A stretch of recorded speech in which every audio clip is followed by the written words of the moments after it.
P V Anwar Congress നേതാവ് V പ്രകാശിന്റെ വീട്ടിലെത്തിയിരുന്നു. കുടുംബാംഗങ്ങളെ സന്ദർശിക്കുകയും ചെയ്തു. ആ സന്ദർശനത്തിന് ശേഷം പി വി അൻവർ സംസാരിക്കുകയാണ്. മഴ കൊണ്ടിട്ടില്ല. രാഷ്ട്രീയ പ്രചാരണം തന്നെ തുടങ്ങുന്നത് അത്തരത്തിലൊരു രാഷ്ട്രീയ നിലപാട് കൂടി വ്യക്തമാക്കിക്കൊണ്ടാണ് ഇങ്ങനെ പ്രചാരണം തുടങ്ങുന്നത് വി പ്രകാശിന്റെ വീട്ടിൽ നിന്ന്. തീർച്ചയായിട്ടും അതൊരു നമ്മുടെ തെരഞ്ഞെടുപ്പ് രംഗത്തേക്ക് ഇന്ന് നോമിനേഷൻ കൊടുത്തു. ഞാൻ രാവിലെ തന്നെ ഞങ്ങളോട് പറഞ്ഞു, ഇന്നലെയാണല്ലോ ഞാൻ മത്സരിക്കുമെന്ന് തീരുമാനിക്കപ്പെടുന്നത്. അപ്പോൾ ആ തീരുമാനിച്ചപ്പോൾ തന്നെ എൻ്റെ മനസ്സിൽ വന്നത്, പ്രകാശം ഞാനൊക്കെ ഒരുമിച്ച് കോളേജിലും യൂത്ത് കോൺഗ്രസിലും കേസിലൊക്കെ ഉണ്ടായിരുന്ന ഒക്കെ ഞങ്ങൾ സമകാലികരാണ്. പിന്നെ ഇടയ്ക്ക് ഞാൻ ഡൈവേർട്ട് ചെയ്ത് ഇപ്പുറത്തേക്ക് മാറിയുള്ളൂ.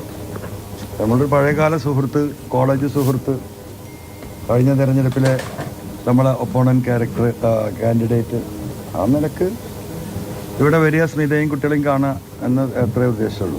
എം വി ഗോവിന്ദ മാഷ് ഉൾപ്പെടെ ഈ പ്രചാരണം തുടങ്ങുന്നത് തന്നെ ആര്യാടൻ ഷൗക്കത്തും വി പ്രകാശും തമ്മിലുള്ള പ്രശ്നം ആരോപിച്ചുകൊണ്ടായിരുന്നു. അപ്പോൾ പി വി അൻവറും അതേ ട്രാക്കിലേക്ക് അതേ വിഷയം എടുത്തിട്ടുകൊണ്ട് ആ ക്യാമ്പയിൻ ഇരു കൂട്ടരും ഒരേ ട്രാക്കിലേക്ക് വരികയാണ്. അല്ല, അതെനിക്കറിയില്ല. അദ്ദേഹം പറഞ്ഞ എനിക്കറിയില്ലല്ലോ. എനിക്ക് എങ്ങനെ അല്ല, അങ്ങനെ ഞാനത് പറയേണ്ട കാര്യമില്ല. ഇന്ന് രാവിലെ സംസാരിച്ചപ്പോൾ എല്ലാ നല്ല മനുഷ്യരുടെയും പിന്തുണ ഈ തെരഞ്ഞെടുപ്പിനുണ്ടാവും.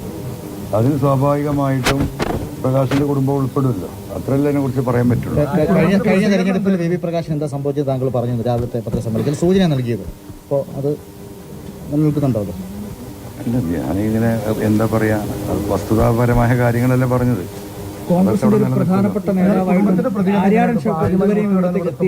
കുടുംബം പണ്ടും ഞങ്ങൾ നല്ല അടുപ്പത്തിലാണ്, ഇപ്പോഴും നല്ല സ്നേഹത്തിലും അടുപ്പത്തിലാണ്. ഇപ്പൊ ഈ പറയപ്പെടുന്ന സ്ഥാനാർത്ഥി, UDF സ്ഥാനാർത്ഥി ഇവിടെ നിന്ന് വന്നിട്ട് വോട്ട് ചോദിക്കട്ടെ, എന്താ അദ്ദേഹം ഇവിടെ വരാതിരുന്നത്? അദ്ദേഹം ആദ്യം വോട്ട് ചെയ്യിക്കാൻ വരേണ്ട സ്ഥലം ഇവിടെയല്ലേ?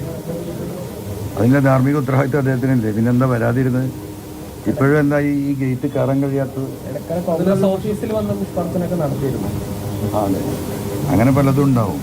നമ്മൾ സാധാരണ ഇസ്ലാം മതത്തിൽ ആളുകൾ ഉമ്മയും ബാപ്പാക്കൊക്കെ സുഖമില്ലാതിരിക്കുക അല്ലെങ്കിൽ മരിച്ചു പോയാൽ മക്കൾ ഹജ്ജ് ചെയ്യാനും ഉംറ ചെയ്യാനൊക്കെ പോകും. പിതാക്കന്മാർക്ക് വേണ്ടിയിട്ട്, മാതാപിതാക്കൾക്ക് വേണ്ടിയിട്ടൊക്കെ പോകും. പക്ഷേ തിരഞ്ഞെടുപ്പിന് വേണ്ടിയിട്ട് ഉംറക്ക് പോകുന്ന ഞാൻ പറയല്ല കേട്ടോ, അതിൻ്റെ അടിയിൽ കണ്ട കമൻ്റാണ് ഹജ്ജ്, അതായത് തെരഞ്ഞെടുപ്പിന് വേണ്ടിയിട്ടുള്ളൊരു ഉംറ. അദ്ദേഹം ഉംറക്ക് പോയി എന്ന് പറഞ്ഞപ്പോൾ അതിൻ്റെ അടിയിൽ വന്ന കമൻ്റാണ്. അപ്പോൾ ഈ എല്ലാ നാടകങ്ങളും ഇപ്പോൾ അവിടെ ജോയ് പ്രസംഗിച്ചു കൊണ്ടിരിക്കുമ്പോൾ പീഠത്തിൽ നിൽക്കുകയാണ്. ഇപ്പം നിങ്ങൾക്ക് കാണാം, ആ പീഠത്തിൽ അദ്ദേഹം പ്രസംഗിച്ചുകൊണ്ടിരിക്കുമ്പോൾ ഒന്ന് കെട്ടിപ്പിടിച്ച് ഉമ്മ വെക്കുകയാണ്. ശ്വാസം മുട്ടിയിട്ട് സ്നേഹം തിങ്ങിയിട്ട് അങ്ങനെ ഉണ്ടല്ലോ. നമുക്ക് ചിലപ്പോൾ അങ്ങനെ എന്താ പറയുക, നമ്മളെ മക്കളെ, ഉമ്മാനെ, എന്താ പറയുക, ഭാര്യമാരെയൊക്കെ ഒരുപാട് കാലം കാണാതായി പെട്ടെന്ന് 2 കൊല്ലം 3 വർഷമൊക്കെ വിദേശത്തു നിന്നൊക്കെ വരുമ്പോൾ നമ്മൾ മനുഷ്യരറിയാതുണ്ട്. അതുപോലെ ഇപ്പോൾ ഈ നടന്ന ആ യോഗത്തിൽ ജോയി പ്രസംഗിച്ചുകൊണ്ടിരിക്കുമ്പോൾ മൂപ്പർക്ക് പെട്ടെന്ന് സ്നേഹം കയറിയിട്ട് കെട്ടിപ്പിടിച്ച് നോക്കുക. ഇതൊക്കെ മനുഷ്യന്മാർക്ക് മനസ്സിലാവുന്നത്. കൺവെൻഷനിൽ പൂർണ്ണമായും പി വി അൻവർ അവഗണിക്കുകയാണ്. എല്ലാ നേതാക്കളും ഘടകകക്ഷി നേതാക്കളും അടക്കം പറയുന്നത് LDF UDF തമ്മിലാണ് മത്സരം എന്നതാണ്. ആരും പി വി അൻവറെ പരാമർശിക്കാൻ, അൻവറിനെ വിമർശിക്കാൻ പോലും ഉള്ള. വി പ്രകാശിന്റെ വീട്ടിലെത്തി കുടുംബാംഗങ്ങളെ കണ്ടതിനു ശേഷം പി വി അൻവർ മാധ്യമങ്ങളോട് സംസാരിക്കുകയാണ്. രാവിലെ അതിരൂക്ഷമായിട്ട് തന്നെ അദ്ദേഹത്തിന്റെ മരണവുമായി ബന്ധപ്പെട്ടും അതിനുള്ള കാരണം എന്നുള്ള രീതിയിൽ ആര്യാടൻ ഷൗക്കത്തുമായി ബന്ധപ്പെട്ടും അതിരൂക്ഷമായി വിമർശനം ഉയർത്തിയിരുന്നു. പി വി അൻവറിന്റെ തിരഞ്ഞെടുപ്പ് പ്രചാരണം തുടങ്ങുന്നതും ഇപ്പോൾ വി പ്രകാശിന്റെ വീട്ടിൽ നിന്നും കൂടിയാണ് എന്നുള്ളതാണ്. അത്രത്തോളം പ്രധാനപ്പെട്ട ഒരു നീക്കം അൻവറിന്റെ ഭാഗത്ത് നിന്നും ഉണ്ടാവുകയും ചെയ്യുന്നുണ്ട്.